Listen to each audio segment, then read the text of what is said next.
How to get off Instacart waitlist.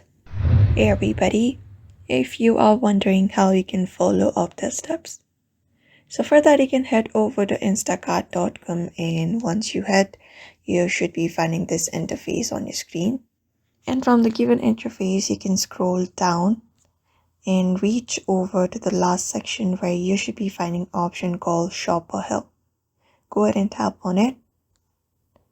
And once you do, here you should be find help and contact.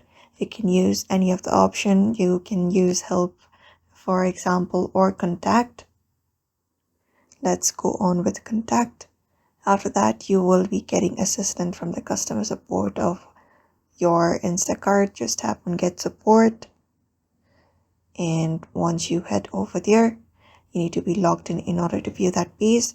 Just go ahead and type in that you wanna get off Instacart waitlist in the support section in the customer support inbox, and then they should help you. So that is it for now. That is how you get off Instacart waitlist. So I hope this video was helpful, and thank you for watching this video.